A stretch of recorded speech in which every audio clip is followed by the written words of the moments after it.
Okay, folks. So I'm going to ask everybody to kind of take their seats. The dinner service is going to start. They're going to be serving you while I'm chatting and probably finishing up the last little bit of the dinner service while Dr. Saad starts. So I got to put my Make Me Smart glasses on. So hi, everybody. Welcome either back to Bedeck or welcome to Bedeck for the first time. If you were here last year, can you stick your hand way up in the air? So lots of you. If you were never here before, stick your hand up there. Lots of you. So it's probably maybe a little better than 50% second timers. So thanks very much for coming. I recognize last year's peoples as that despicable fringe minority with unacceptable views. First, a little bit of housekeeping. The bathrooms are gendered. Sorry. I know. We try to get it changed. The women's are down the back. The men's are up front. And men, if you need to go to the washroom during the talk, you can actually slip out into this side hall and down that way. It tends to be a little quieter. And in case of landing on water, there is an inflatable vest under your seat as well. I always feel like a stewardess when I'm announcing the bathrooms. So we already committed our first microaggression by gendering the washrooms, but you're going to have to expect a lot of that this weekend. Just for various reasons, we're going to be a little fussier than last year, so please wear your lanyard. Especially tomorrow, we're going to be having to check them at the door, so no lanyard, no Getty any, so please do wear it. The talks are being professionally recorded, so please don't record the whole talks and post them. If you want to record video clips or pictures, we're fine with that, but there's no need to record the whole thing. I'll make the same plea I did last year. We live in this horrible, distracted world with buzzes and clicks and cell phones ringing all the time. So please take a minute, as I will, to, at worst, turn your cell phone to silent, and at best, turn it off and challenge yourself to really pay attention and not tweet or text or look at anything else. Nature intended us to meet in person and listen in person, and we have a good chance to do that this weekend. Another little bit of housekeeping. We schedule a very healthy amount of question and answer time. When we do the questions, I'll kind of be reminding you, but please try to keep your question brief, because sometimes questions turn into, speeches. So we plan your question in a way that you can get it asked in about a minute, because we want to hear the speaker and have lots of time to get as many questions in as possible. I will use my vaudeville hook if I have to, so just so you know. So we have attendees from all over Canada here, some from the U.S., and I just sort of wanted to do a little shout out. So if you're from BC, can you stick your hands up in the air? Anybody from BC? How many from Alberta? I think we have a lot from Alberta. Yeah, lots from Alberta. We'll do Manitoba and Saskatchewan together. A few. Ontario? Lots from Ontario. We have some Quebecers, including our keynote speaker. And I know we have New Brunswickers and certainly Nova Scotians here. I don't think do we have any Newfoundlanders? I don't think so. Oh, we do have a Newfoundlander. All right, we got one. Anyway, I was going to say, if you're in Cape, PEI, I've missed. It's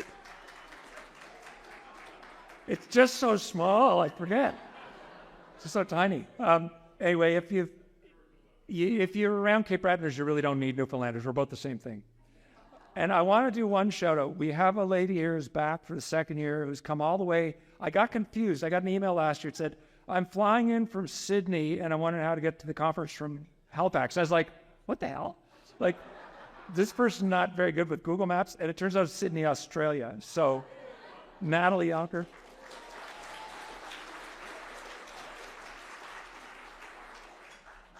So here in the crowd, we have lawyers, we have psychiatrists, we have psychologists, teachers, counselors, we have scientists, we have general contractors, we have small business people.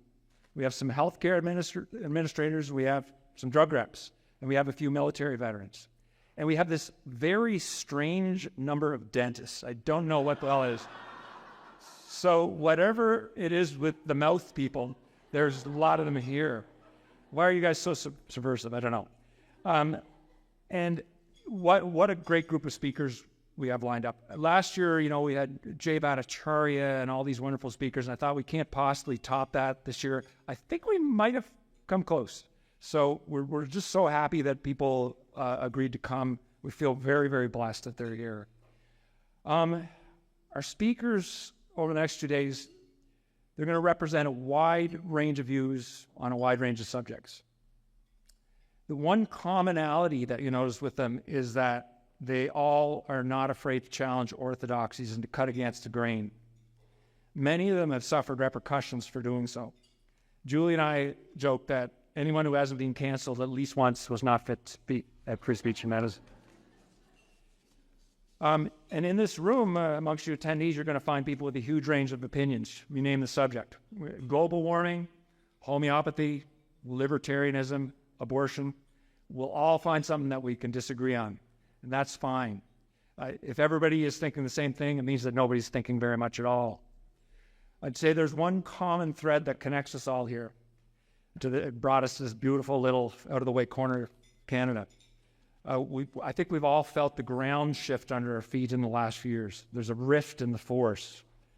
It depends on exactly how you ask the question, but right now somewhere around 2/3 of us are afraid to express our political views publicly. And this number stratifies significantly based on politics. And as you can imagine, those on the right are much more afraid to express their views than those who are quite liberal. This is not a healthy thing for our society. And in particular, real science can't happen when it's handcuffed by politics. So I'm going to read you a quote from Robert Oppenheimer. "There must be no barriers to freedom of inquiry. There is no place for dogma in science. The scientist is free and must be free to ask any question, to doubt any assertion, to seek for any evidence, and to correct any errors. Our political life is also predicated on openness. We know that the only way to avoid error is to detect it, and that the only way to detect it is to be free to inquire. And we know that as long as men are free to ask what they must, free to say what they think, free to think what they will, freedom can never be lost, and science can never regress."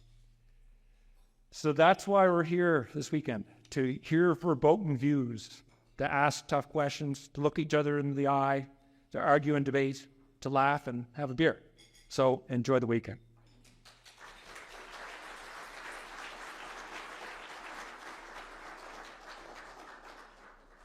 So among the many things on my bucket list that I can tick off after today is I get to introduce Gad Saad as guest speaker. Dr. Saad is a Canadian marketing professor at the John Molson School of Business at Concordia University. He's known for applying evolutionary psychology to marketing and consumer behavior. He wrote a blog for Psychology Today and hosts a very popular and funny podcast titled The Saad Truth. And if you're not subscribed, please do. I highly recommend it. Dr. Saad is the author of the very well-received book entitled The Parasitic Mind: How Infectious Ideas Are Killing Common Sense, and more recently, The Saad Truth About Happiness. I recommend highly that you get both. We have them and have greatly enjoyed them. And as an important piece of information that's little known, Dr. Saad actually identifies as a gender-fluid, 26-year-old diabetic native transgender person with one leg. His pronouns are she and her, and do get them right this weekend, otherwise he'd be very upset. Dr. Saad is a man who not only means what he says, but he says what he means. Damn the torpedoes. He doesn't shrink away from third rail topics, or what I call nuclear waste topics. He runs straight at them with logic, reason, and even better, a sense of humor, which I've seen very few people in the last number of years who can approach these serious and in fact, critical subjects with a degree of levity, but still make his point. So with this approach, Dr. Saad is kryptonite to the wokerati and ideologues of all stripes. And in short, he's exactly the right person to open free speech in medicine 2023. So thank you, Dr. Saad.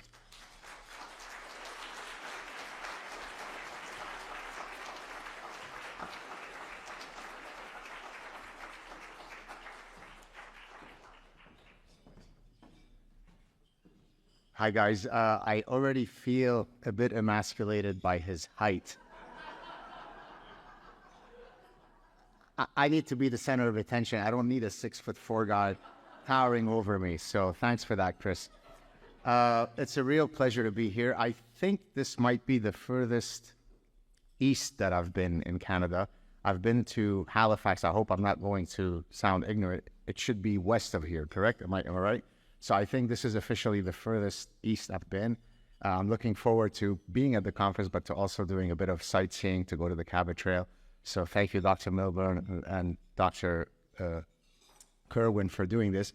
They've basically heeded the call to get engaged, right? In Chapter 8 of the Parasitic Mind, I ask people to activate their inner honey badger. Well, they're certainly doing that. They could choose to just live their lives as physicians, but yet they wanted to lend their voices, and here we are. So thank you so much for organizing this. So today I'm going to give you a broad overview of many of the ideas that I've been talking about over the past few years, culminating in the Parasitic Mind. I'll add some unique insights specifically from medicine, if only because this is a free speech and medicine crowd. So let's get going. So the two greatest threats to humanity, so I often state that my biggest phobia are mosquitoes, and it's actually a perfectly adaptive phobia because mosquitoes have killed more people than all of the other animals combined, many folds over. So the most of the things that kill people throughout history have been biological pathogens, whether they be parasites or viruses or bacteria or fungi. But then I argue that human beings can be parasitized by another set of brain parasites. In this case, I call them idea pathogens. And very much like how other animals can engage in behaviors that are maladaptive to them to suit the interests of the parasite that is in their brains, well, idea pathogens also do this to us. So that's the general idea behind the whole parasitic mind. So here are some examples of, so here we've got the spider wasp. When it stings the spider, which is much bigger than it is, it then zombifies it. It takes it to its burrow. While the zombie is still in vivo, it lays eggs on it, and then when the offspring hatch, they eat it in vivo. Okay. Here's the classic example that some of you may have heard of, Toxoplasma gondii, when it can, by the way, parasitize human brains, but when it does, the typical example is with mice. When a mouse is parasitized with Toxoplasma gondii, it loses its innate fear of cats, and it becomes sexually attracted to the cat's urine, which is not a good mating preference to have if you're a mouse. This is an example. This is a brainworm that parasitizes ungulates, deer, moose, and so on, elk. And when this animal is parasitized by this brainworm, one of the things that it does is it engages in circling behavior. It can't extricate itself from this kind of bobbing and going around in circle, even though the looming predators might be approaching. It can't deviate from that pattern, and of course, it meets its demise. More recent, so let me show you some parasitized zombies in the human form to bring some au courant examples. So we've got Queers for Palestine, because we all know that if the fundamental feature of my identity is to be queer, then I should side with the Gazan side rather than very queer-friendly Tel Aviv, because it turns out that in Gaza they have this new 100% success rate of conversion therapy. It's a gravity-based conversion therapy. Continuing with this theme, here is a wood cricket. When it is parasitized by this hairworm, the wood cricket hates water, but yet the hairworm wants it to jump in water, because for it to complete its reproductive cycle, the cricket needs to be in water. And so the cricket, once it is completely parasitized, it will suicidally jump into water to suit the interest of the parasite. And so let me show you. So these are two examples. I called it geese for foie gras. And here is Kentucky chickens for Kentucky Fried Chicken. And then I'm just going to mention very briefly this lady, if in case of you, some of you don't know who this is. This is very recent, a couple of days ago. She was caught, there's been many cases of people being caught pulling down the posters of kidnapped babies in Israel and so on. Well, Anna Epstein is Jewish, and yet she decided that the right cause that she should be supporting is to support Hamas and not the Jewish babies that have disappeared. That's what happens to a parasitized mind. This is not a statement about your political position, right? It's just, I grew up in the Middle East. Hamas would not be very receptive to the support of Anna Epstein, but here we are. All right, so what are some of these idea pathogens that I talk about in the parasitic mind and a lot of my public engagement? Radical feminism, cultural and moral relativism, there's all sorts, political correctness, social constructivism. Social constructivism is the idea that we are born empty slate and it's only socialization that makes us who we are. So if there are any differences between men and women, it couldn't be biological based because we're all born tabula rasa. And of course, the granddaddy of all idea pathogens, the one that allows all of these other ones to flourish, is really postmodernism, because postmodernism espouses the notion that there are no objective truths other than the one objective truth, that there are no objective truths. Otherwise, everything else is shackled by my personal biases, my subjectivity, and so on. So it becomes a form of intellectual terrorism, a form of nihilism. Anything goes up is down, women is men, right is left, and so on. And I'll talk more about that in a second. So basically, the tsunami of lunacy is made up of three parts. There are attacks on scientific truths, attacks on the epistemology for seeking scientific truth, as per postmodernism, and then an attack on the ethos of meritocracy. And I'll talk about all these in great detail. But since we're dealing here with, at least in name, with a lot of people from medicine, this is Hippocrates, so the Hippocratic oath that you take when you become a physician. So this is the first do no harm and so on. This is not my satire. This is an actual transcribed new oath that University of Minnesota people have to recite when they do, I think, the white lab coat ceremony. So I'll read it because it really picks up a lot of the idea pathogens that I talk about. This was very recently, by the way. And the gentleman who led it is not some quack. He has some very impeccable credentials. You would think that he might be inoculated against many of these brainworms. Alas, he's not. So let's read it. With gratitude, we, the students at the University of Minnesota Twin Studies Medical School class of 2026, stand here today among our friends, families, peers, mentors, and communities who have supported us in reaching this milestone. Okay, so far so good. It's going to go down very quickly. Our institution is located on Dakota land today. We begin with the self-flagellation. Many indigenous people throughout the state, including Dakota and Ojibwe, called the Twin Cities home. Okay, fine. Land acknowledgement. If you want to do it, why not? We also recognize that this acknowledgement is not enough. We commit to uprooting the legacy and perpetuation of structural violence deeply embedded within the healthcare system. We recognize inequities built by past and present traumas rooted in white supremacy, colonialism, the gender binary, ableism, and all forms of oppression. These are physicians that are going to help you. As we enter this profession with opportunity for growth, we commit to promoting a culture of anti-racism, listening and amplifying voices for positive change. We pledge to honor all indigenous ways of knowing. See, it's not just the scientific method that should adjudicate scientific issues. There are many different ways of knowing.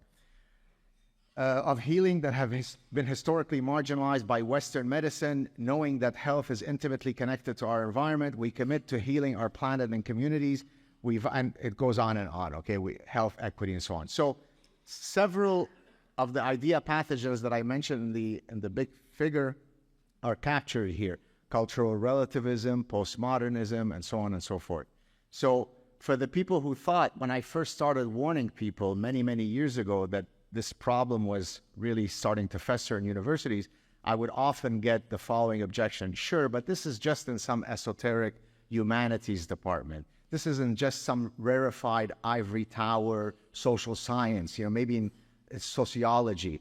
I said, no, it's coming for every discipline. So now we have feminist mathematics, right? I come from a mathematics background. If there is one field where your identity doesn't matter by definition because it's axiomatic, is mathematics. But no, there's feminist mathematics. And so for the physicians here who thought that they wouldn't be coming for you, the wokesters, they are here for you. There is no field that is not prone to be parasitized by this nonsense. Let's go on. This is a paper published in the New England Journal of Medicine, arguably the most prestigious medical journal. Maybe the Lancet might be another one. Racist Like Me, a call for self-reflection and action for white physicians. You should read the entire paper. I actually read a lot of it on my platform, on my, I can't remember if this one I read it while literally self-flagellating. I can't remember. But it really is that. I am sorry for being white. I'm sorry for using white science. I know that as a white physician, I suffer from, dermatological sin and so on. It's just unbelievable to read. It feels as though it's me trying to be as satirical as possible, but no, it's in the top medical journal. All right. Here is, again, if you thought, we used to hear about how tough it is to get into medical school and how competitive it is. This is a chart that shows, just look at the size of the the histograms. This is the number of schools versus schools that still have the white supremacy idea of grades. These schools have gotten rid of that. So it's only pass or fail because it's too stressful to actually be graded. It's too competitive. We wouldn't want physicians to develop an ethos of anti-fragility. It's more about nurturance. I'm not sure if that's a good idea. Here, basically, forgive the shameless plug, but in this book, I talk about the concept of anti-fragility. One of the things that I found out when I was writing my latest book, where I had to go back and study the ancient Greeks really well, I quickly realized that oftentimes I would have what I thought was a beautiful new insight to very quickly be humbled by the fact that some ancient Greek philosopher had already said my insight 2,000 years ago.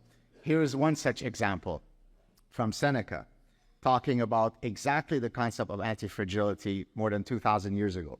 No tree which the wind does not often blow against is firm and strong, for it is stiffened by the very act of being shaken and plants its roots more securely.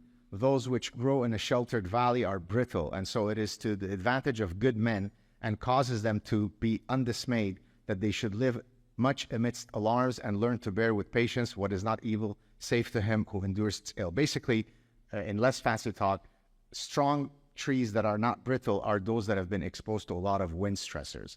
The exact same thing applies for the students that we train. If I don't, engage you critically, challenge your ideas, then you're not going to be anti-fragile right here. And so that's probably not a good idea.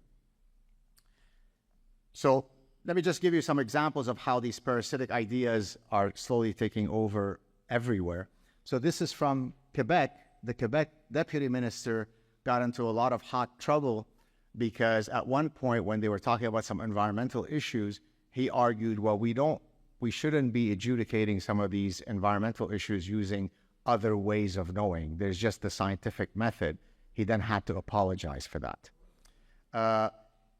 So let me just make an important distinction. It could well be that there are indigenous communities that have lived in a particular ecosystem whereby they have, through the number of generations that they've lived there, a unique insight about the flora and the fauna. So in that sense, we could learn from them. But once we seek to test the hypothesis, there isn't the scientific method, but then there is the Lebanese Jewish way of doing science. There's just the scientific method. So there is no indigenous way of knowing, just like there isn't Protestant way of knowing or Yemeni way of knowing. There's just science. But apparently that's too he had to apologize for that. And this is the University of Cape Town in South Africa. They developed sort of the hashtag science must fall hashtag, which is that much of what we know in science, to the extent that it comes from, men who are historically white, then that might be a problem, and hence we need to decolonize. And so you're starting to see that, you decolonize literature, you decolonize philosophy, but now we're seeing that decolonization attempts in the hard sciences. So my own university has I think it's a $500,000 grant to decolonize light. So the way that physicists have studied light is just one way to study light, but there's an indigenous way to study light. It's insane. Now, this story, some of you may have heard it before, some of you may have not. Even if you have heard it, it's worth hearing it from me in person. I always say it because it perfectly captures the ethos of where we are, the zeitgeist of where we are today. But this happened in 2002. And you'll see in a second why I've got these two figures.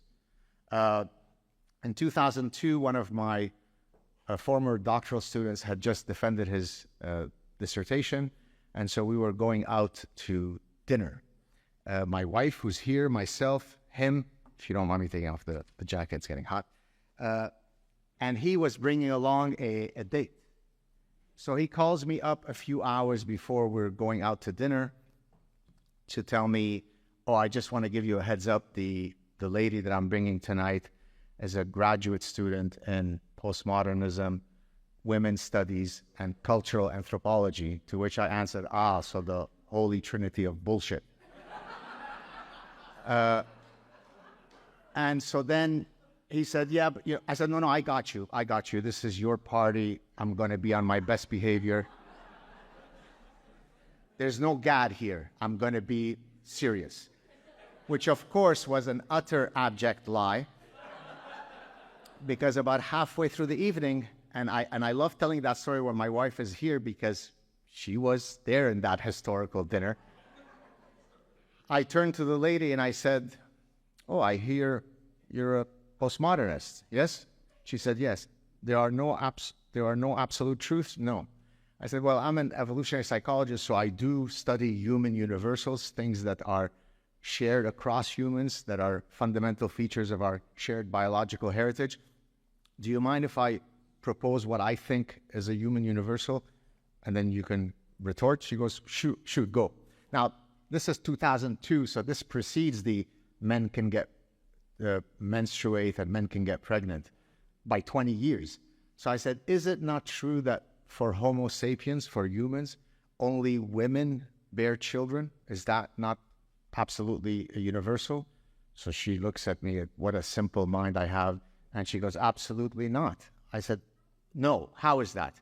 She said, well, there is some Japanese tribe off some Japanese island where within their folkloric mythological realm, it is the men who bear children. So by you restricting it to the biological realm, that's how you keep us barefoot and pregnant. So once I recovered from the mini stroke I had at seeing this, I then said, okay, maybe I think it was my mistake that I took a simply too corrosive and poisonous example, like only women bear children. So let's bring down the heat and discuss maybe something a bit less controversial. Is it not true since time immemorial that sailors, so now we're going to see why this one is up here. Isn't it true that since time immemorial, sailors have relied on the premise that the sun rises in the east and sets in the west? Is that not a universal? So there she used a subvariant of postmodernism called deconstructionism, which the founder is Jacques Derrida. And so the idea is that language creates reality. There is no reality outside of the language that you use to describe that reality. So you're constrained in that sense. So using that methodology, she said, well, what do you mean by east and west? And what do you mean by the sun? That which you call the sun, I might call dancing hyena. I said, well, fine, the dancing hyena rises in the east and sets in the west. And then she said, I don't play those label games. Now, why do I always repeat the story? Because first of all, we're a storytelling animal, so we're captivated by these personal stories. But it perfectly captures what a dead end, epistemological dead end postmodernism is. Because this was a graduate student at a very prestigious Canadian university. She wasn't an escapee from a psychiatric institute, although you couldn't tell the difference, right? So I'm having an adult conversation with a graduate student, but we can't agree that women bear children, and we can't agree what's east, what's west, and what's the sun. That's what postmodernism is. And if you think that she's an outlier, she's not. She was aping exactly the stuff that's been promulgated by postmodernists for 50 years. Okay? All right. This was, continuing with this kind of trans stuff, this was me speaking in 2017 in front of the Canadian Senate, where I was trying to argue, yes, Bill C-16, of course, we all want people to live free of bigotry, and sure, but here are some possible slippery slope issues, right? What happens when I'm teaching evolutionary psychology and I teach the sexual selection, Darwin's sexual selection, which expects for sexually reproducing species two phenotypes, male and female? What stops someone in the room saying, well, you're promulgating hate, you're transphobic, I'm non-binary, and so on? And you should go and watch it, how they started scoffing and mocking. Really a theater of the absurd. Well, I hate to be the guy sitting and telling you I told you so, but every single thing that you're seeing now, if you go back to my testimony, I predicted every one of these. Not because I'm some prophet, but it's because I can look at what the boundary condition is if we keep thinking in this manner, and then I can predict it. Typically, I satirize it. And then that which I satirize end up becoming true. It's insane. We can't continue on this course. Here we've got, of course, you all know this justice. Well, she's now justice, but she was being confirmed. Imagine in the 21st century, two people at a U.S. Supreme Court confirmation hearing where this senator says, define what a woman is, and she answers, I can't tell you what a woman is. I'm not a biologist. Well, if you look at what I wrote here, this number is an actual real estimate. There's roughly been 117 billion people that have ever existed. So until about 15 minutes ago, every single one of those 117 billion people seemed to know exactly how to navigate the very, very confusing part of who's male and who's female. But now in progressive science, we know that to no longer be true. And I'm going to give you examples of physicians with whom I've had heated exchanges. Physicians, right? They studied anatomy, right? Because the rest of us, are too confused by this whole genitalia stuff.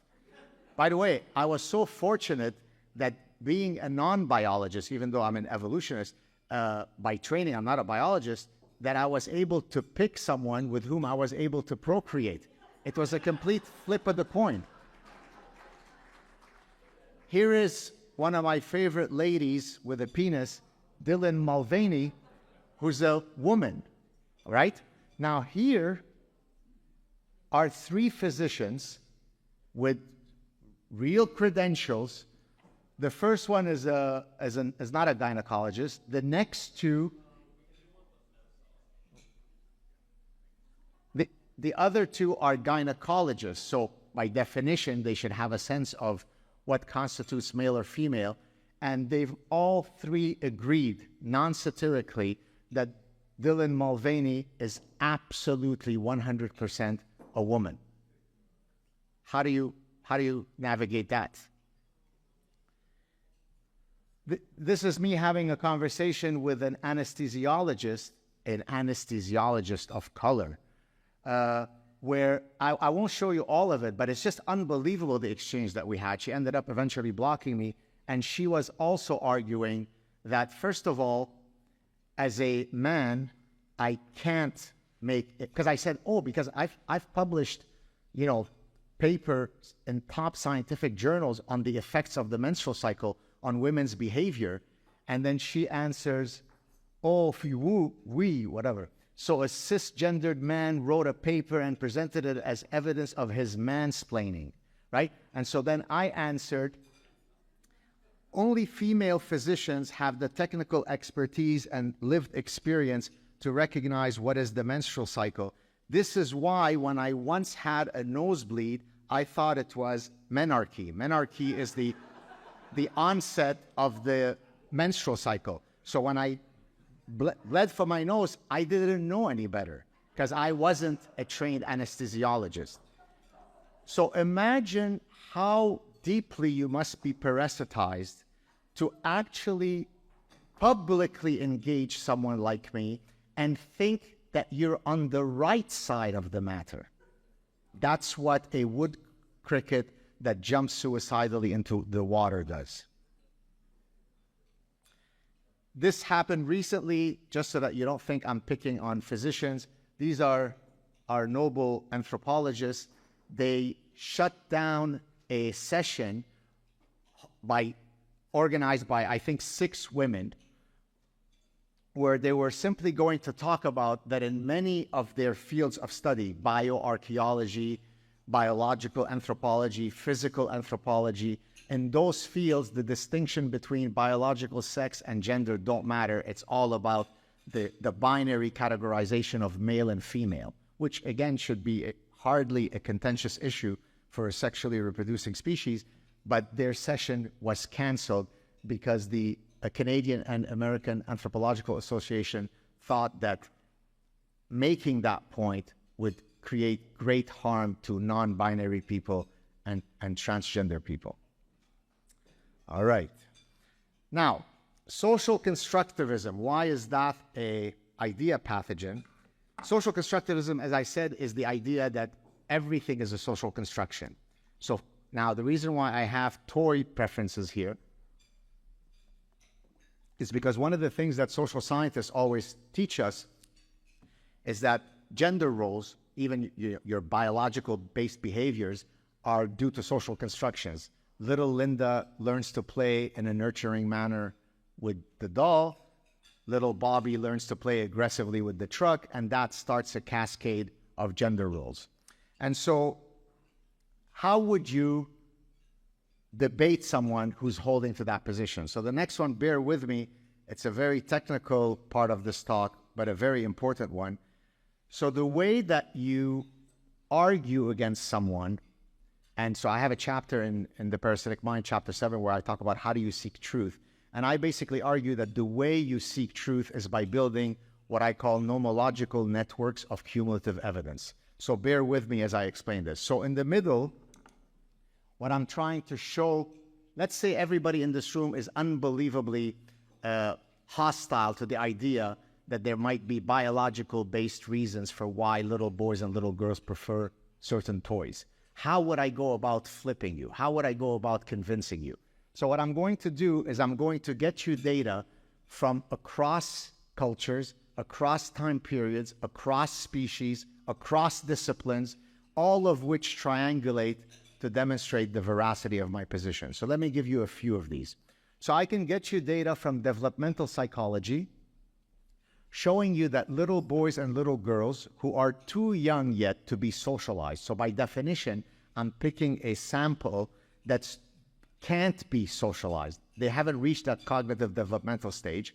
And I could show you that they already exhibit the sex-specific toy preferences. You follow? So the little boys are already tending towards the ball and the truck, and the little girls are tending to the doll. Okay? Now that itself would be a fatal blow to the social constructivist argument, but I'm not going to stop there. I can get you data from comparative psychology. Comparative psychology is where you compare across species. So I can get you data from vervet monkeys. I can get you data from rhesus monkeys, from chimpanzees, showing you that their infants have the exact same sex-specific toy preferences as human infants. That's not looking good for the social constructivists. I can get you data from across cultures, cultures that have nothing to do with the West. Sub-Saharan nomadic cultures, they have the exact same toy preferences. I can get you data from 2,500 years ago, where on funeral monuments, mausoleums, little boys and little girls are depicted playing with the exact same types of toys as today. I can get you data, since we have a medical crowd here, I can get you data from pediatric endocrinology, where little girls who suffer from congenital adrenal hyperplasia, it's an endocrinological disorder that masculinizes little girls' behaviors and traits. So little girls who suffer from this disorder, what do you think happens to their toy preferences? It's exactly reversed. It becomes like that of boys. So look how I'm building completely different lines of evidence, all of which point to the fact that it's simply not true that toys are socially constructed, right? The difficulty with such a methodology is that it requires effort to build those nomological networks.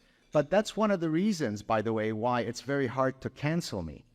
Because yes, I come from the Middle East, therefore it's harder for you to say I'm from Arkansas, John Smith. Yes, I score higher than you on the victimology poker, but I also do my homework. So when I go to a crowd, even a hostile crowd, good luck to the person who wants to debate me on the merit of the arguments. But on the other hand, if you ask me a question about something that I don't know anything about, I'll be very honest and say, that's above my pay grade. I don't know anything about that. So these types of nomological networks allow you to really develop a tsunami of evidence in support of your position. All right, let's keep going. The hygiene hypothesis applied to ideas. So again, I'm going to use this example because we're with a medical crowd. Some of you may know the principle from evolutionary medicine called the hygiene hypothesis, which basically argues as follows. If you take, for example, children who've been exposed to environments where they were exposed to a lot of allergens versus children who grew up in a very sterile, non-allergenic environment, the ones who grow up with more allergens will end up having fewer autoimmune diseases, say, for example, asthma. The idea being that the immune system requires to be exposed to these triggering allergens in order to optimally function.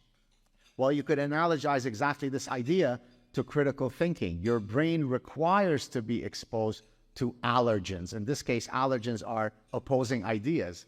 And that allows me to develop better debating skills. If I only speak next to people who are friendly to me, I don't know how to predict what your next argument might be against me, so I don't become a good debater. I don't build this really airtight nomological network.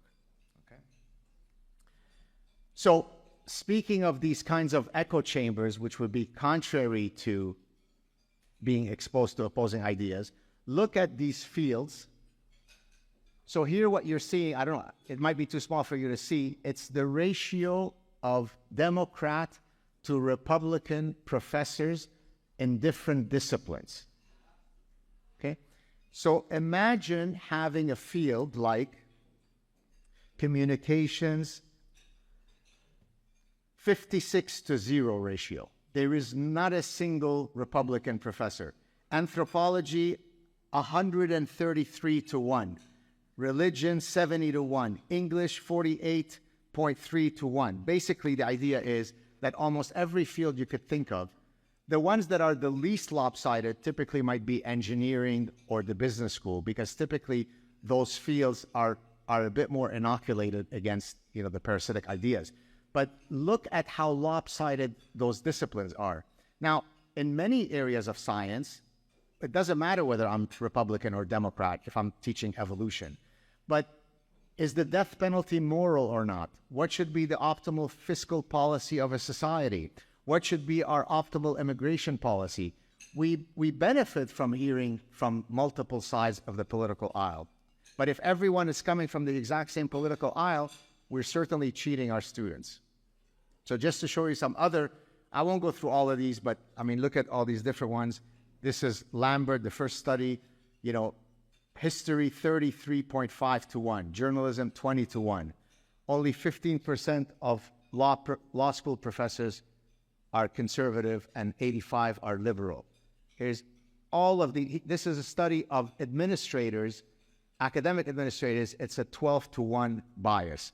So it's extraordinarily lopsided. And by the way, it's no different in Canada. These are all American data, but it's quite bad in Canada as well. Now, since we have a lot of medical people here, this is a very cool study where they looked at within medical specialties political orientations. And the ones that are the most on the right are surgery, anesthesiology, and urology, because again, those are fields that are very black and white in the sense of it's very difficult to introduce ideological principles within those disciplines. On the other hand, infectious disease, psychiatry, and pediatrics are super woke. Now, if you might say, well, who cares about this?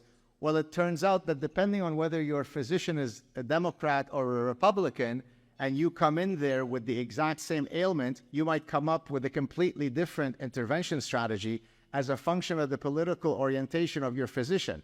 That shouldn't be the case, right? It should be a deontological principle. You have diabetes, here's the best course of action.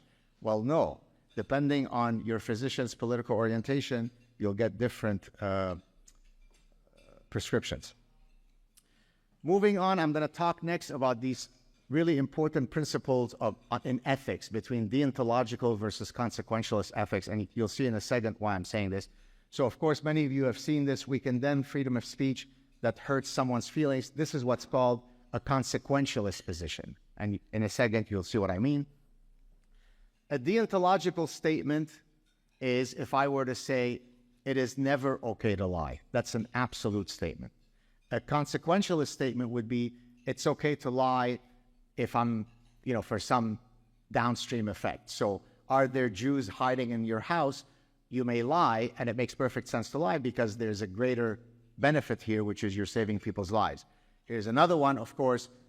Do I look fat in those jeans? I've been married now for 24 years. I know very quickly to put on my consequentialist hat and say, absolutely not, you don't look fat. Am I right? But when it comes to freedom of speech, by definition, it has to be deontological. Freedom of inquiry is deontological. The pursuit of truth is deontological. But now watch how. So I'll come to a second. So here's an example of something that should be deontological in terms of at least the truth that your physician tells you, but it turns out that it would be too harmful to the feelings of someone to tell them that they're overweight. So instead, we celebrate the idea that you're beautiful at any size, you're healthy at any size. Now, I had put this is, look, back in 2017, where I was joking that, weight is, at the time I was much heavier, and so I was joking that weight is a social construct, and I expect my physician to not succumb to white science and so on. So I had gone to see my physician for a checkup, and he's looking through his iPad. I said, so how are my numbers looking? He goes, well, I'm not really worried about your numbers, but rather, I said, uh-oh. So he pulls out this tweet, not knowing that I'm being satirical.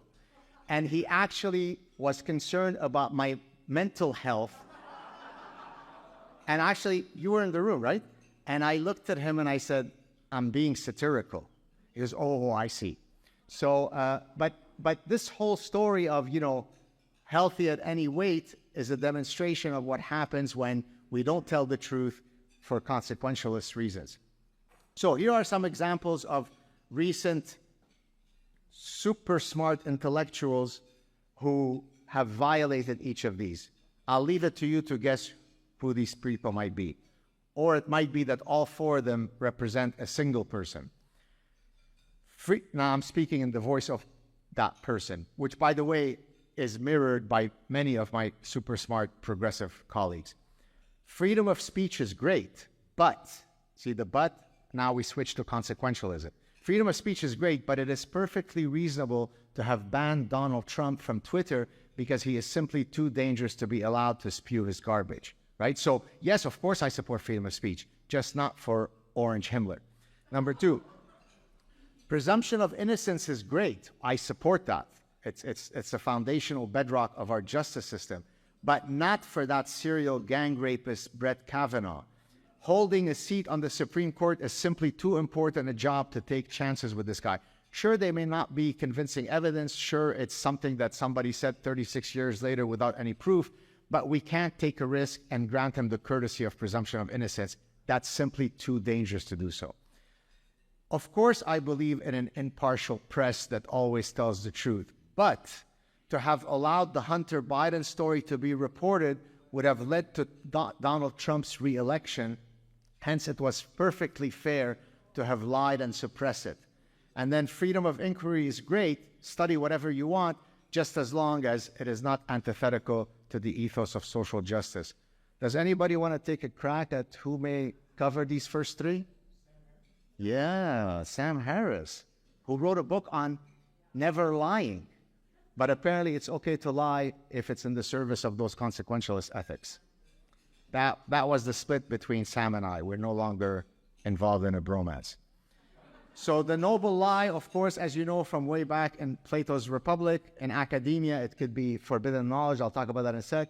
And infectious diseases, I mean, sure, you can't go to be with grandma as she is on her deathbed because COVID, but 100,000 people marching for George Floyd, then the virology of that situation is such that you don't have to worry about that because there's a greater goal. You have to fight. You have to be anti-racist. And of course, I already talked about this one. These are just examples of forbidden knowledge throughout history. Here is, of course, Socrates when he was executed eventually. Here is Galileo. Does anybody know why I have this movie poster? Does anybody know what the story there is of Name of the Rose? Name of the Rose is a movie that was in the mid-'80s where Sean Connery plays I think either a Gregorian or Benedictine monk who goes to an abbey to investigate why all of the monks were dropping dead. And they were dropping dead with poison on their tongues. And it was very perplexing. And it turns out because the head of the secret library had a copy of Poetics by Aristotle, where you're talking about the importance of humor, which kindly Dr. Milburn mentioned is one of the persuasion strategies that I use in my work. Humor, satire, and sarcasm is an incredibly powerful tool. That's why dictators usually put to death the satirists first, because they're not afraid of the guys with the big muscles. They're afraid of the guys with the sharp tongues. Those are the ones who can cause problems to my ideology. So in this case, what happened is the monks would sneak into the library to read Aristotle's forbidden book. And what this particular monk, who didn't want them to read it, he had laced the bottom of the book where you turn the page with poison so that if they did that, they would then die. So again, forbidden knowledge. So we've had the idea of forbidden knowledge throughout millennia. And now imagine we have people here who've suffered because they said, hey, I'm a physician, I'm an expert, and I don't support what's happening with COVID. Shut up. You're not allowed to say that. Of course, there are other examples of forbidden knowledge. This one is a recent one. This is Matt Ridley is someone that I know well. He's an evolutionary biologist who was sitting in the House of Lords in the British Parliament. And he wrote a book and that's now turning out to be quite correct, where he said that there's good evidence that COVID was like the lab leak theory. And I remember when they had reached out to me to come on my show, I'm happy to platform all, heretics. But I told them very pragmatically, I said, listen, if you come on my show, we're going to go through the effort of doing it. I'm going to upload it. This was at the time when they weren't allowing it. And within 5 seconds of me uploading it, first of all, they'll take it down, and then they'll probably cancel my channel. And it wasn't because it was selfish, I'm pursuing my interest, but it seemed like the reckless martyr. And I've always, struggled with that decision because on the one hand, I fell prey to the intimidation, but here we are. I was telling them there's no point you coming on my show. It's going to be canceled. Is this the way we want to adjudicate these important issues? And of course, this is Lysenko, who believed in a theory of genetics that was contrary to the laws of genetics, hence Lysenkoism, that was more consistent with Marxist philosophy, and that led to the downstream effect of 20, 30 million people dying of famine, right? So there are real downstream consequences to being parasitized by ideology. All right, so how am I doing on time? So how do these parasitic idea pathogens promote an ethos of consequentialism? So postmodernism destroys the epistemology of truth, but it elevates one's lived truth. So you often hear now, well, you can't argue against me. That's my lived experience, right? Now, in some cases, your lived experience matters. When I tell you about, here is the horrors of what I went through in the Lebanese Civil War, there's a story there. There are lessons to be learned. But there is no my lived experience when it comes to the distribution of prime numbers. There's just the distribution of prime numbers. There is no my lived experience when it comes to neuroscience and what the amygdala does. There's just neuroscience, right? But postmodernism and all these other idea pathogens, they liberate us from the shackles of reality. Anything can be for anyone. Social constructivism, it destroys truth, but it engenders hope. How does it do that? If I'm a parent, I would love the idea that my child, when they're born, they have equal likelihood of becoming the next Lionel Messi and the next Michael Jordan. That makes me feel good, because then if only I can hug them enough or not hug them enough, if there's some schedule of reinforcement that I can do so that I can aspire to them being Albert Einstein or being Lionel Messi. So I don't like the idea, if I'm a social constructivist, of you telling me that we're not born with equal potentiality, that we are born with certain biological imperatives. I prefer that we're born tabula rasa and anybody could be anything. But that's perfect nonsense, but it makes me feel good as a parent.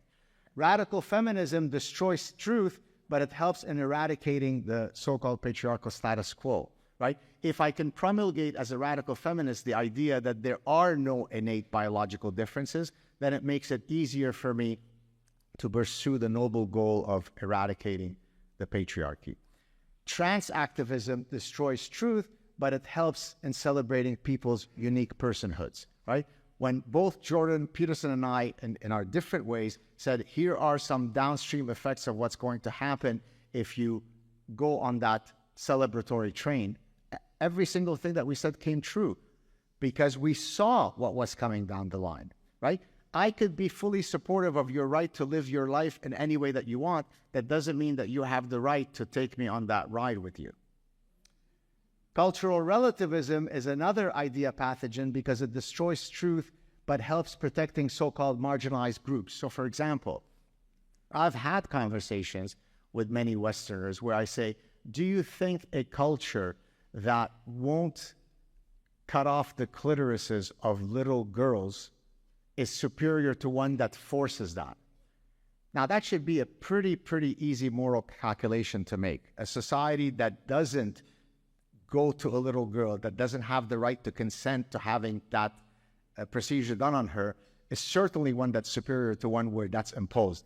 But then they squirm, they equivocate, because who am I to judge the cultural norms of another society? No, that should be deontological. You don't have the right to cut off the clitorises of little girls. And then finally, of course, identity politics, diversity, inclusion, and equity destroys meritocracy, but it elevates marginalized groups, right?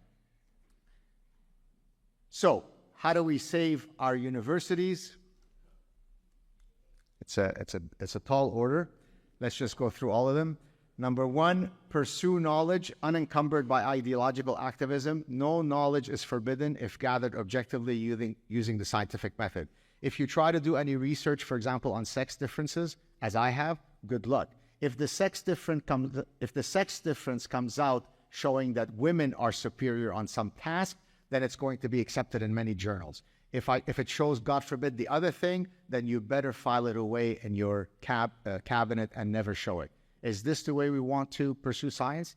There are very clear evolutionary reasons why men are superior on some tasks, why women are superior on other tasks, and why there are no sex differences on yet other tasks. It's called evolutionary psychology, but yet it becomes very difficult to publish such papers. No more identity politics. Instead, promote the dignity of the individual rather than supporting oppression Olympics and victimology poker. Every single day at my university, I will receive endless emails that are, celebrating some indigenous thing, some Black experience thing, what about Lebanese Jews? I mean, we went through a really hard time in the Middle East. Why isn't there a dean for the Lebanese Jew experience, right? But no, there's now just an orgiastic everything. Our curriculum has to be indigenized. How do I indigenize psychology of decision-making? How do I indigenize evolutionary theory? Well, what does that even mean? But that's where we're at. No more coddling of the culture of offense and the ethos of perpetual victimhood, and so on. A just society is rooted in the ethos of meritocracy. We are not social ants. The reason why I said that, because E.O. Wilson, one of, I dare say, an intellectual hero of mine, he wrote a great book in the late 90s called Consilience. Consilience means unity of knowledge. And he argued that evolutionary theory allows us to unify the social sciences, the humanities, and the natural sciences. He was a Harvard entomologist. He studied social ants. And when he was famously asked, what are your views on communism and socialism? He said, great idea, wrong species. Now, that's an incredible quote because it's actually very profound, right? Because if I am a social ant, communism works really well because every single member of that colony is by definition equal. They're a worker ant or an army ant. They're indistinguishable from each other, except for the reproductive queen. So that socioeconomic political system called communism is perfectly congruent if I'm a social ant. If I'm a human, it's incongruent. That's why it has been tried in so many countries and it has always failed. Because any product that you introduce, any economic system that you develop, any political ideology that you produce that is antithetical to human nature will ultimately fail. It can't succeed. It can't be anti-human nature. Promote an ethos of intellectual and political diversity, of course. All ideas, beliefs, and ideologies are open to criticism, debate, mocking, ridicule, and other forms of scrutiny. Short of direct incitement to violence, eradicate hate speech laws, university speech codes, and codes regarding hostile environments. I'm Jewish. I'm from Lebanon. We had a very rough time in the Middle East. And yet, as a free speech absolutist, I defend the right of Holocaust deniers to deny the Holocaust. There's almost by definition nothing that could be more insulting and offensive. I mean, literally nothing that could be more offensive than to deny the Holocaust. Yet in a free society, you have to tolerate the assholes, the liars, the racists, the imbeciles. Now, of course, where you draw the line is where outside my university, they're hanging around and they're chanting, gas the Jews and Gaza, Gaza. Now that is incitement to violence. I had to go teach a class 2 days ago. I was surrounded by security to walk into. So this is in the 21st century. A professor in Canada has to walk around with security in order to be able to teach his classes. Not because I said anything offensive, just because I dared mourn the loss of the butchering of 1,400 Israelis on October 7th, some of whom could have been my family. I was now promoting genocide against the Gazans, and therefore it was dangerous for me to walk into campus. By the way, my university has a very unique demographic reality. I'll leave it for you to decide what that means. Now, if that's the case today, what do you think happens in 10 years? What do you think happens in 30 years? It doesn't take a fancy professor to see the writing on the wall. And then finally, science, reason, logic, and a commitment to evidence-based thinking, Trump ideology, hurt feelings, and fashionable anti-science, full intellectual gibberish. Thank you very much.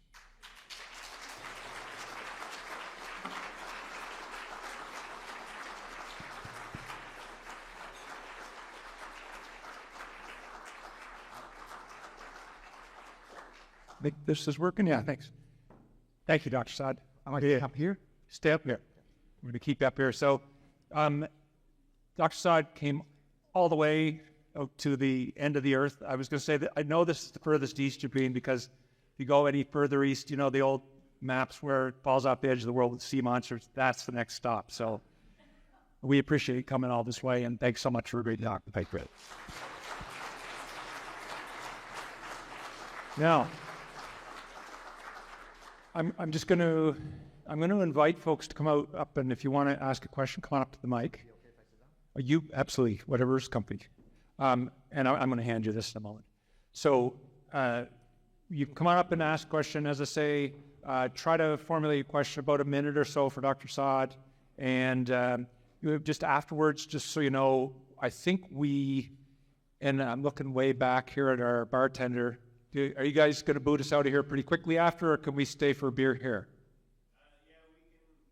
Whatever, or you guys can let us know. But at some point, I'd encourage you can go up to the main building. The piano bar is open tonight. So but I don't think you have to be rushed to get out of here afterwards. So with that, Roy Eapen, you can go ahead and ask Dr. Saad the first question. So I'm a physician, and I work at McGill as well. And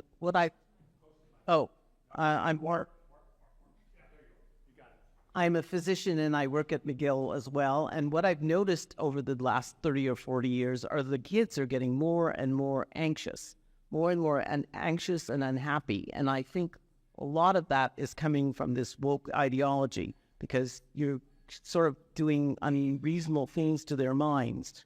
Do you think there's anything to that? Yeah. So thank you for that question. So in my latest book, in the happiness book, I have a chapter where I talk about a whole bunch of correlates to happiness. How does personality affect happiness? How does religiosity affect happiness? And so one of the things I talk about is how does your political orientation affect happiness?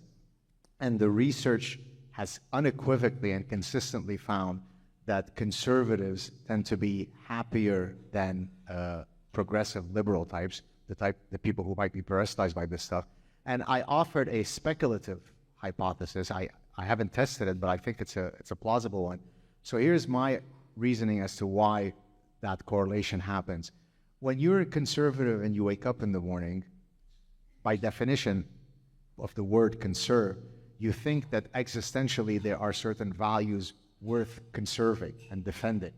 On the other hand, when you're a progressive, you wake up, you're existentially angry because just around the corner there is unicornia. If only we can burn down the current racist, transphobic, Islamophobic, sexist world, around the corner there'll be a much better world. And so existentially, I'm full of anxiety, I'm full of anger, bitterness, I need to change the world. And so I think your observation is probably well-founded, yes? Thank you. And just to let you guys know, when you come off fast the mic, you got to go into, if you're not COVID unsafe, you're not supposed to talk to the mic. I'm good being in front of the mic. Thanks, Chris. That was an amazing presentation. Thank you so much for coming to the deck and sharing your words. So I'm a molecular immunologist with a focus in parasitology and pathogen interactions. So I thoroughly enjoyed all your parasite references. And one of the things that I was reflecting on, I'll keep this short, Chris, was parasites by definition exist to find their definitive host. Okay, so the cricket's definitive host is the worm getting into the water. The hyatid cyst's definitive host is some kind of prey, right? So it's a prey item, it's some kind of predator. I would love to know, in the context of Canadians, what is your thoughts on what the definitive host would be for the parasite that is infecting the minds of our children, and how might we equip ourselves as parents to help prevent that? Which idea pathogen are you talking about that's parasitizing the children? Because there are many different strains. Okay, yes. Let's go with postmodernism. So postmodernism, as I said, it liberates me from the shackles of absolute statements. Anything goes. So imagine how liberating in its nihilism it is, right? So when I'm a young person, I love the idea of not being restricted by the constraints of my genitalia. You mean I could have male parts, but I could be anything else? Great. You mean there are no absolute truths? Wonderful. So I argue in the parasitic mind that what all of these idea pathogens have in common is they actually start off with a noble cause, and in the service of that noble cause, they end up murdering and raping truth, right? So equity feminism is a great idea, which basically says, hey, we should all be equal under the law. But then radical feminism comes along and says, but that's not enough. In order for us to truly eradicate the patriarchal status quo, we have to promulgate the message that men and women have no innate biological differences. So in the service of that noble goal out there, if truth suffers, So that's just and that's why I talked about consequentialism versus the deontological. No, I should be able to walk and chew gum at the same time. I could be fully socially liberal in some of my positions. Yes, of course, most people here support the right of transgender people living dignified lives free of bigotry. That doesn't mean that I have to say, oh no, of course men can menstruate. Of course, everybody knows that, right? But I get emails. I mean, just imagine how incredible it is. I get emails from adults. Dear Dr. Saad, I know that you're an evolutionist and you study about, so what is the official accepted thing today? Do men also menstruate? And then I literally write back, I say, no, they don't. Thanks for writing in. Right? But imagine how epistemologically lacking in self-confidence you are at that point, that you need to write to me to get the imprimatur that, no, your intuition that only women menstruate still holds. So I think for the kids, they're so malleable that that's why advertisers are not allowed to target a child if they haven't reached the cognitive developmental stage to know that they're being persuaded and targeted, right? Because it's so easy to brainwash them into any story. So I don't know if I've answered your question, but that's your job. What is the definitive host, though? Why is it so easy for them to be intoxicated by these ideas? Why is it happening? Who is praying? Who is making this happen, and why? Well, ideologues. So depending on the idea pathogen, it'll be a different set of ideologues. So for example, cultural relativism, the idea that all cultures are equal, who are we to judge other cultures, originally started more than 80, 90 years ago by a cultural anthropologist named Franz Boas. And he knew that placed in the wrong hands, biological principles could be misused for political purposes, right? So then the Nazis eventually did it, right? Hey, there's a Darwinian struggle between the races. We're the Aryan race. Sorry, Jews, you lose, right? British class social elitists did the same thing. Hey, we're the upper class. You're the lower class. If you die of tuberculosis in your shanty towns, who cares? That's Darwinian. And so he developed an edifice of anthropology where biology ceased to matter because then it would hopefully avoid the possibility of people misusing it. So there isn't a singular answer. Depending on the idea pathogen, there's a different reason why some ideologue promulgated it. Sure. Thanks so much for your talk. That was highly edifying. Ben Turner, general surgeon. I was delighted to see my own specialty at the top of your list of most conservative specialties. I was dismayed to find that wasn't really my own experience. And I had front row seats to watch all the surgeons I know and all the other physicians I know, with a few exceptions, switch very early in COVID from what the hell is the problem, why is everyone so fussed about this thing, to lock everything as the only answer. And that switch was from your objective, scientific method modes of learning that you talked about to your, I forget what the expression was, but your alternate sources of truth or something that aren't actually sources of truth. And that's a problem. Ways of knowing. Different ways of knowing, yeah. The problem with that is that we're all used to trying to convince people using the first way of knowing, the objective ways where you have a premise, a conclusion.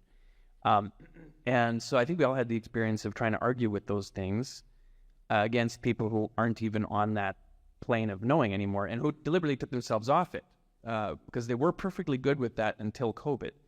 Have you had any success, and if so, what's your secret, in getting people back onto a level playing field?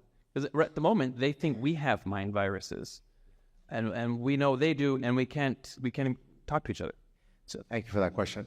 So the good news is that, yes, I've had tons of success, but not at the velocity that I would like to have that success. So in other words, the ideologues are parasitizing 1,000 minds a second while I'm trying to change 5 minds with my work. So I think it's lopsided in how quickly those bad ideas are spreading.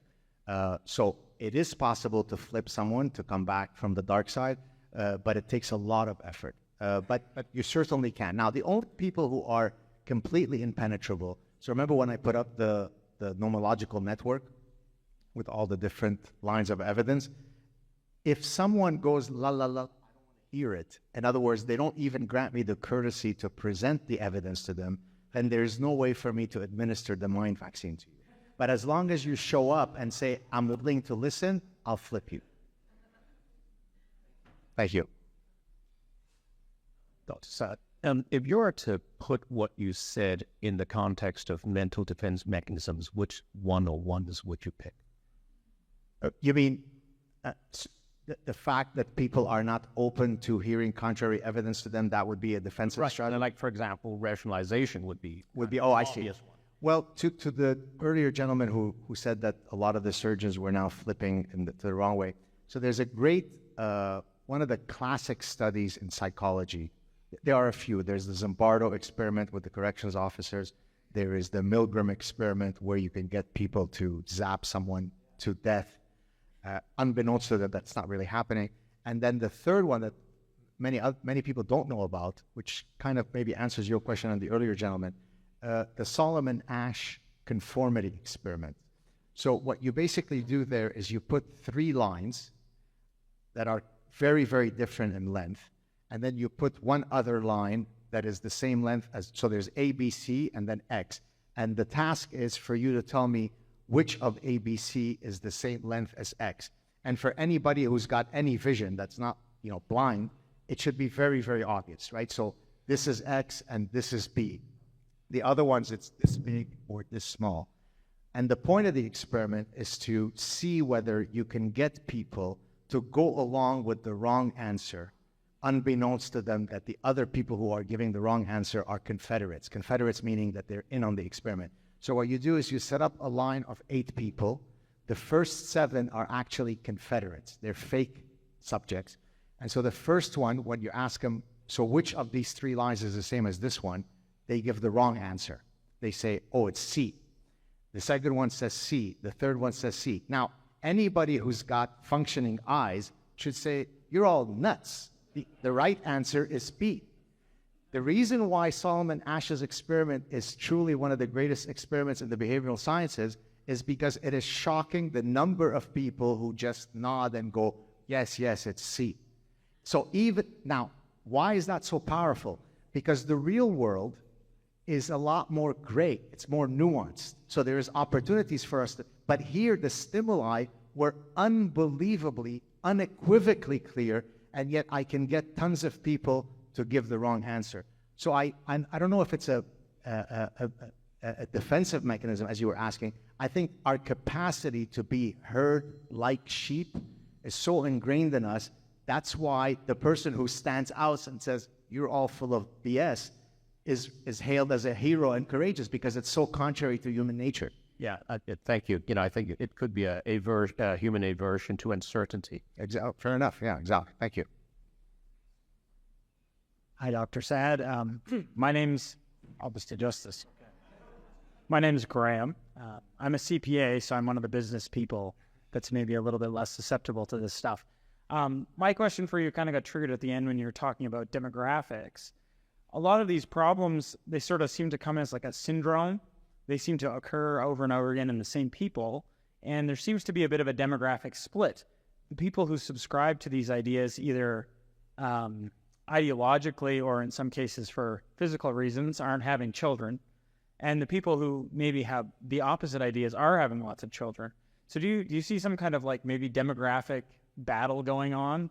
Right, good question. So I mean, probably the biggest demographic variable is just aging serves as a natural inoculation mechanism against a lot of this BS, right? So in the same way that, for example, when you ask a criminologist, how should you handle violent criminals? The answer usually is let them age. Because when they age, their testosterone goes down, they become less aggressive. So the 20-year-old who was really violent, who got into fights, who was willing to rob and murder, at 57, it just testosterone drops. So usually when you see the trajectory of a person's ideological shift throughout their life cycle, it's much more the case that people go from being liberal to conservative than the other way around.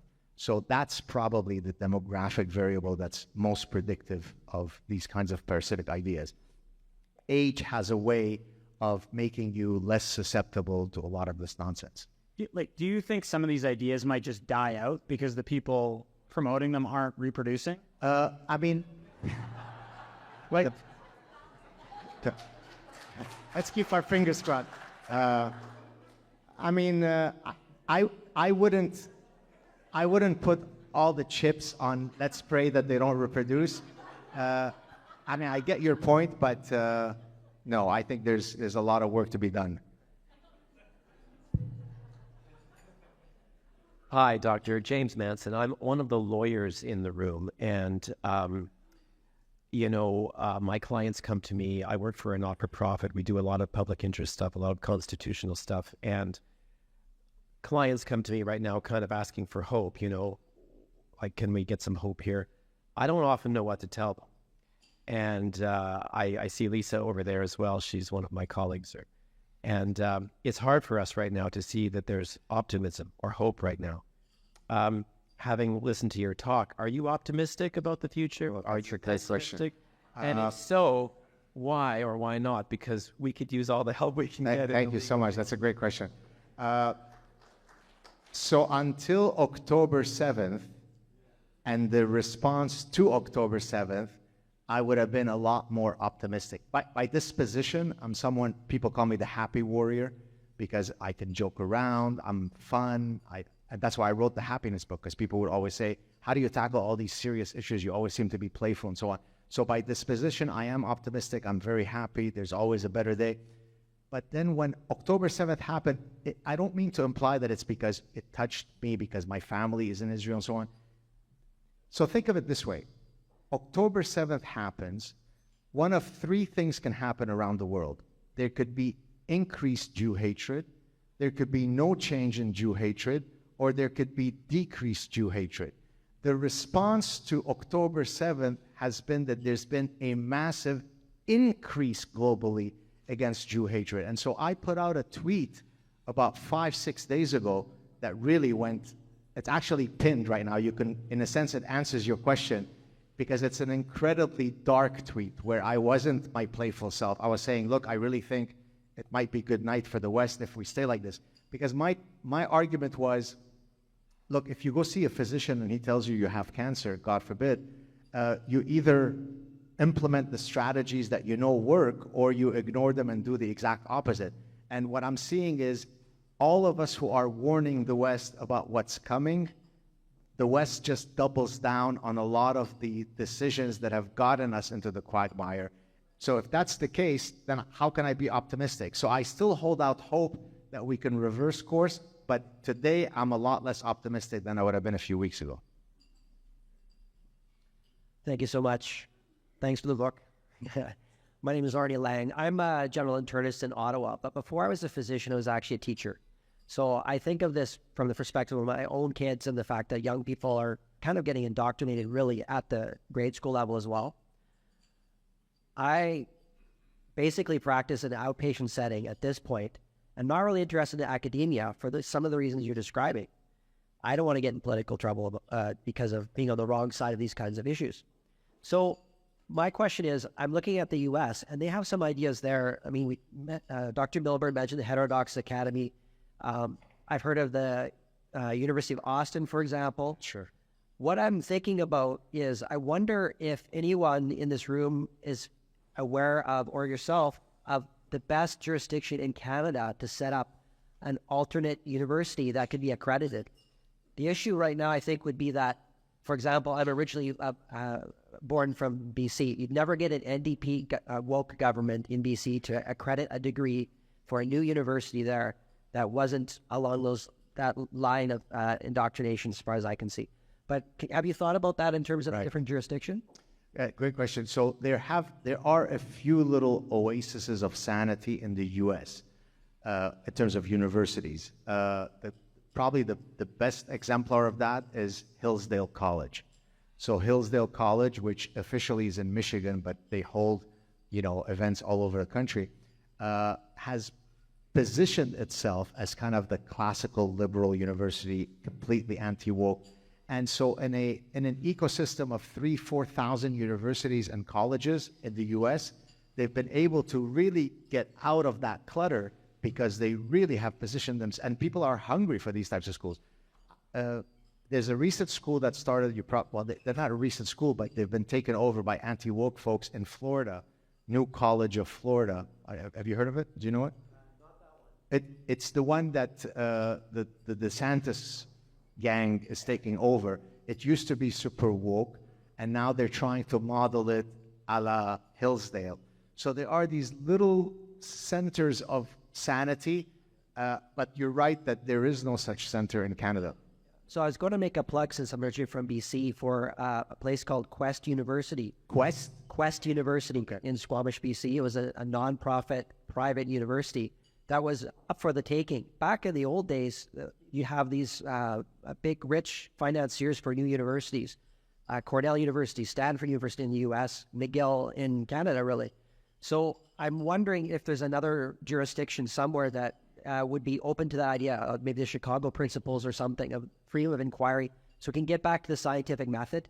As a position, as a science teacher, I mean, that's what we need to retain a civilization, in my view. So I hope that happens, but I'm certainly not aware of any movements that are happening currently in Canada. I do know, maybe he'd be happy that I'm plugging this on his behalf, but Jordan Peterson is starting a Peterson Academy. They asked me to do some courses for them, but I don't think it's credentialized, right? It's just kind of lifelong learning. But boy, I would love a school like the one that you're saying. Hopefully it will happen. Thank you. Cheers. And I'm just going to say, well, we'll take our last question, but I'm going to throw in there and say, you reminded me, I forgot to say thank you. Our sponsor, Protocase, has donated a large amount of money to make this happen.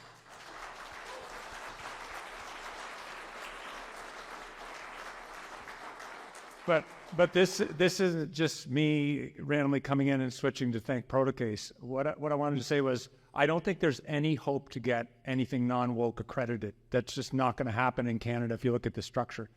But the beauty is there's companies like Protocase springing up everywhere that recognize now that just because you graduated from high school has nothing to do with whether you're literate. Just because you graduated from university with a cultural studies degree doesn't have anything to do with whether you're going to be a good employee. And fewer companies are actually demanding these credentials, this idea of this credentialism that's happened. So I see the hope not in being able to reform universities in Canada, but maybe in the fact that they'll die and we'll have an alternate system that'll just spring up. That'll mean something. Yeah. Anyway, we'll take our last question and we'll give Dr. Dr. Saad a well-deserved break. Thank you for fitting in my question. I just want, on a comment on optimism, I just want to say thank you for giving me optimism, because intellectuals like you and Jordan Peterson are honestly giving me hope on a daily basis. And I'm sure people here can relate. So just on this question of aging demographics and politics, I was wondering, given that we have the baby boomer population aging and we have more older adults than ever before proportionately in society, have you wondered why, have you considered that seems sort of counterintuitive, that we should expect people to be having more conservative leaning views as opposed to this kind of extreme leftist woke ideology being so predominant? So here's some optimism. I hear from the field a lot of teachers write to me and say that the current generation of high schoolers are visibly less woke than the immediately previous ones. So there does seem to be some sense of anecdotal hope that sort of the feeder armies of wokesters is maybe coming to an end. I can't speak about the older folks. They could have been remnants from the hippie socialist movements. Who knows? But it really does seem as though there is a bit of a pushback, even starting at the high school level. But again, what worries me is that even if we were to reverse course, it's not something that can be reversed. It took 50, 60 years for all of these parasitic ideas to become the Prime Minister of Canada. So it'll take a while. That's the problem. It's really a long game. And that's why I keep doing what I do. My wife always tells me, you already lead a very stressful life. Why do you take on all these things? Well, because we have reasonably young children. I'm not doing it for me. I'm doing it for your children and your grandchildren, because if not, we'll lose this country very quickly. Well, thank you again. Thank you so much. All our children. And yeah, thanks once more to Dr. Saad. I'll keep that up.